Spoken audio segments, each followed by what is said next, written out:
Ils étaient 7 ce lundi 4 avril à la Villa du département à signer les conventions partenariales pour le développement du logement social à La Réunion et l'accompagnement des Réunionnais dans le cadre du projet Ecodome.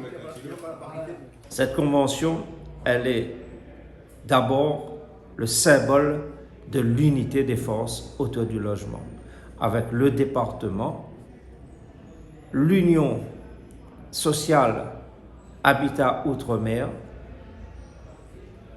la CEDOM, Maurice Gironcel était à mes côtés, François Caillé était là, les associations d'usagers, et c'est l'expression, comme je l'ai dit, d'une solidarité à l'échelle du territoire de La Réunion. Nous voulons dire que lorsque nous sommes unis, nous avons plus de chances de réussir. Et c'est ça le sens de ce matin.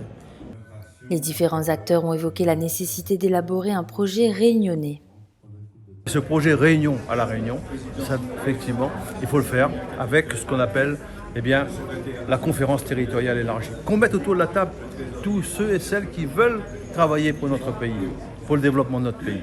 Les acteurs économiques, les syndicats, les associations, mais aussi bien sûr les politiques, les élus. Et qu'on sort un projet enfin réunionnais et que quel que soit le président de la République en France, qu'on lui dise voilà notre projet réunionnais. On s'est entendu entre nous, nous vous demandons une loi de programme sur 10, 5, 10, 15 ans pour faire face aux nombreux défis que nous avons à relever. Tout le temps, c'est Paris qui décide pour nous, plusieurs reprises, qui parle pour nous.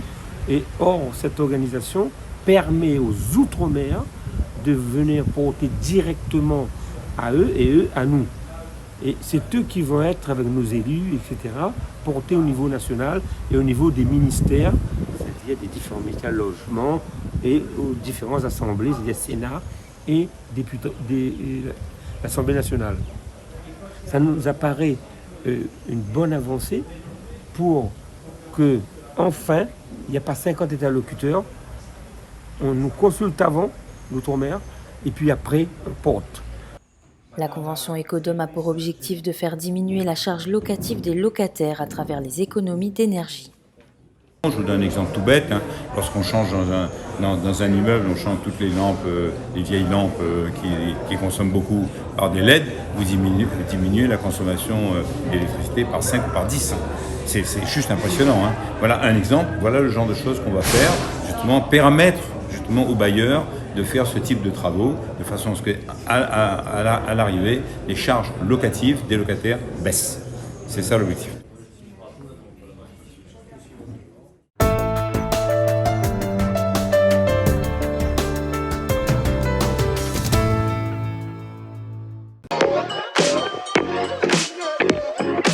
Salut Maroni, comment il est? Bonjour Alexandre, moi je suis paré pour aller dans les 4 coins de l'île pour rencontrer les Réunionnais pour voir avec eux comment les aides du département les soutiennent. Et où? Préparé. Content et paré, Maroni, pressé d'aller rencontrer les Réunionnais qui bénéficient des aides du département. Et il y en a un parce que ces aides elles sont nombreuses. Et effectivement, il y en a bon peu. Et moi aujourd'hui, mais ça va dans une maison d'accueillants familiaux. Vous connaissez pas ça ou? Ah si, je connais, ce sont des maisons qui accueillent nos gramounes et personnes en situation de handicap pour les sortir de l'isolement et soulager les familles.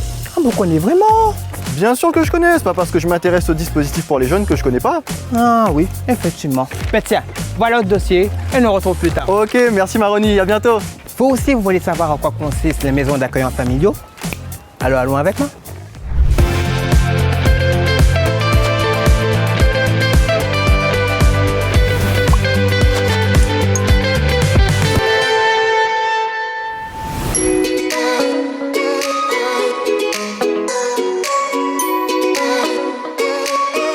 Nous sommes à la maison d'accueillants familiaux, le nid d'accueil à Saint-André. Gérée par l'association Racine Noutkéa, elle accueille des personnes âgées ou en situation de handicap. Ici, il y a 4 maisons individuelles et dans chacune d'entre elles, 2 accueillants familiaux se relaient pour aider et offrir un cadre de vie sécurisé et chaleureux. Bonjour Madame Raymond, ça va bien? Ça va très bien. Madame Raymond, expliquez-nous un peu comment on trouve cette maison. C'est confortable, c'est calme, on n'est pas ennuyé par personne. Quand tu vois la grandeur de mon lit, il compte au moins 4 personnes dessus. Bana occupe bien de où ici? Mais oui, si moi t'es pas bien occupé, moi nous y aller. Parce que moi, je ne peux pas rester chez moi comme ça a dit. Non, mais quand elle a dit moi, on va avoir une place pour moi, moi, tu es content. Merci beaucoup en tout cas. Les maisons d'accueillants familiaux sont gérées par toute une équipe. Pour le bien des résidents, ici au nid d'accueil, celle qui assure la coordination, c'est Natacha Lakia. Natacha, bonjour. Bonjour. Natacha, quel est l'intérêt d'une telle maison? La maison d'accueil, le nid d'accueil, se veut être une alternative entre le domicile et l'EHPAD, qui est une maison médicalisée. Aujourd'hui, nous avons beaucoup de Gramoun à La Réunion qui sont isolés, qui sont seuls chez eux et qui ne nécessitent pas réellement une entrée en maison médicalisée. Donc le nid d'accueil, donc la MAF, le nid d'accueil, leur apporte justement ce cocon familial, cette convivialité et ce bien-être au sein de la maison. Qu'est-ce que vous mettez en place au quotidien pour le bien-être des résidents justement? Au sein de notre maison, on a des professionnels qui interviennent. Donc, ils ont leur équipe médicale, donc les infirmiers qui interviennent. Ensuite, on a les accueillantes, donc qui sont sous forme de roulement, qui sont là 24 heures sur 24. Donc, nos accueils ne sont jamais seuls. Merci Natacha. Je vous en prie. Pour en savoir un peu plus sur le dispositif, je vais rencontrer Élodie Técher de la direction de l'autonomie au département de La Réunion qui gère ce dispositif. C'est elle qui fait le lien entre le département et les organismes qui s'occupent des maisons d'accueil. Élodie, pouvez-vous nous expliquer ce qui a motivé le département à mettre en place ce dispositif? Alors, la volonté du département est d'apporter un cadre sécurisé aux personnes âgées et en situation de handicap qui peuvent être isolées en leur apportant des modes d'habitat qui s'adaptent au mieux à leurs habitudes de vie. La MAF a également vocation à créer des emplois. Une MAF emploie environ 4 accueillants familiaux équivalents temps plein. C'est ainsi un vecteur d'insertion sociale. Merci beaucoup Élodie. Merci. Pour retrouver toutes les informations concernant les maisons d'accueillants familiaux, rendez-vous sur le site du département www.departement974.fr. L'adresse s'affiche en bas de votre écran. Voilà, le département des générations, c'est fini. Vous pouvez revoir cet épisode en replay sur nos sites et réseaux sociaux. Je vous donne rendez-vous très vite pour un nouvel épisode. À bientôt. Bonjour Alexandre. Alors, où ça va aujourd'hui? Alors là, je vais à la rencontre d'un agriculteur qui a bénéficié de l'aide du département pour améliorer sa production. Et quelle plantation? Ah non, désolé, je peux pas t'en dire plus là, je dois y aller, je suis en retard.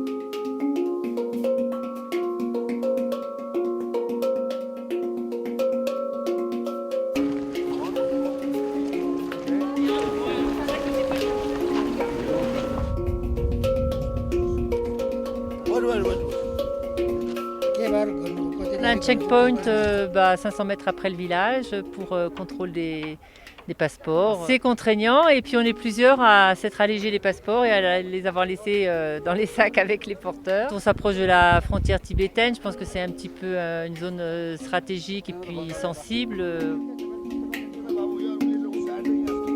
On vient d'avoir le hockey libérateur du chef de groupe d'Awa.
c'est juste splendide, c'est incroyable.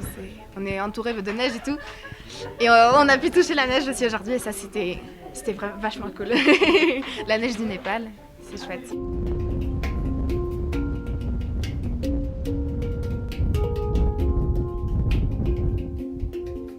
Je me sens super, je pensais que j'allais avoir mal à la tête ou mal au ventre et en fait ça va et je suis plutôt super heureuse quoi. Il n'y a pas de mots pour décrire, c'est vraiment magnifique. En plus là il y a la neige. Moi je rêvais de faire ça, je rêvais de faire une bataille de boules de neige et on a fait ça aujourd'hui et c'était super. Voilà, et c'est vraiment fantastique.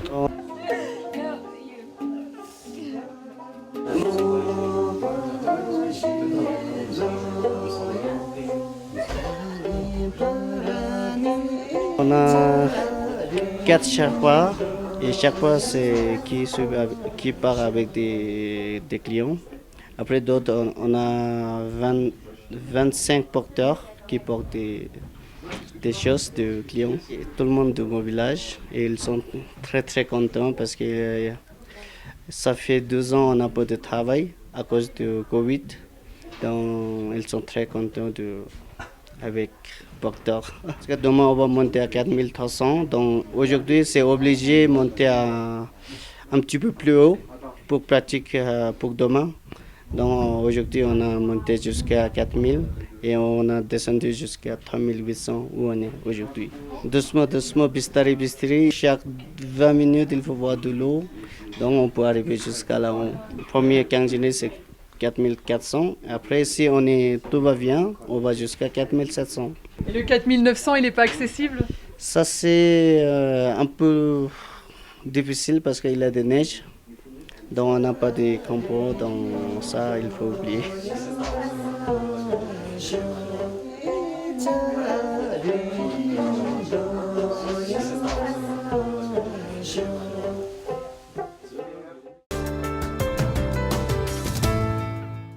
Ce jeudi 21 avril, le président du conseil départemental, Cyril Melchior, participait à l'opération de plantation d'arbres dans le parc boisé de Casabona à Saint-Pierre.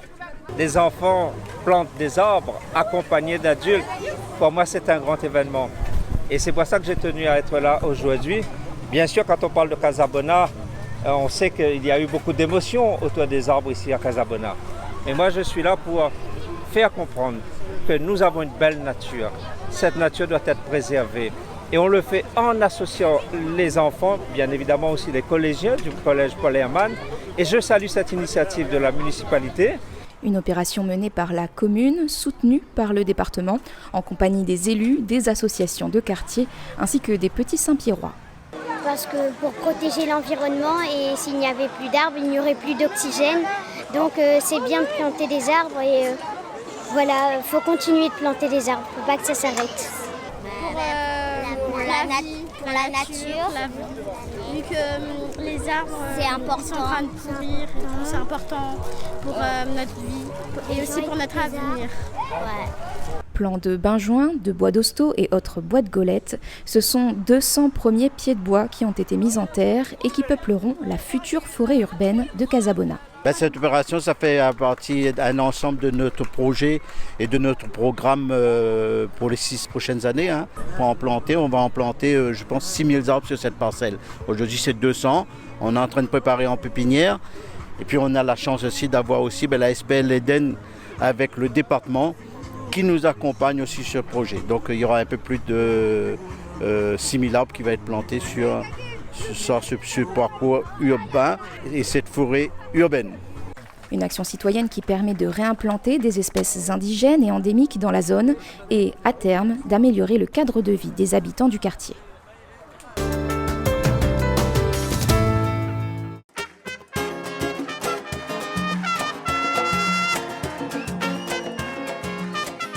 Ce que j'attends de ce voyage, c'est surtout un moment inoubliable entre camarades et professeurs. Aussi apprendre un peu de leur culture, pouvoir visiter un peu le monde, un peu plus que je suis déjà là. Et j'aimerais aussi découvrir la végétation, leur façon de vivre, leur nourriture et tout ce qui va avec. Que les mûrir un peu plus, que les responsabiliser à vie Et après que d'y voir autre chose, hein. Voilà, il oublie un peu les parents, allez, je vais d'avouer un peu, et voilà. Moi, je suis content déjà pour le voyage, donc il va découvrir autre chose. Bon, bien qu'il n'y ait pas poli, hein, ça m'a eu des brouillards, il est... pas de mots quoi. Donc mon impression qu'il y retourne quoi. Donc il est encore là mais il manque à moi déjà. Donc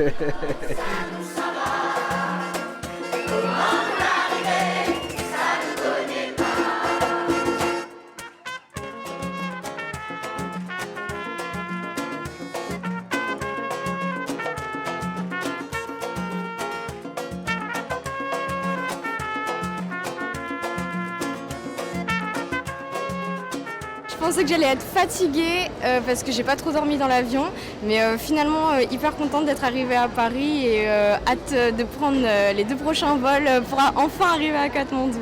J'ai pas vraiment beaucoup dormi dans l'avion, mais je suis vraiment hyper contente d'avoir fait cette étape parce que ça nous rapproche encore plus du projet. Le projet est enfin en marche, ça fait bizarre, ça faisait très longtemps qu'on attendait ça, mais ça va, ça met la forme. Je suis assez content, en plus c'est la première fois que je suis à Paris.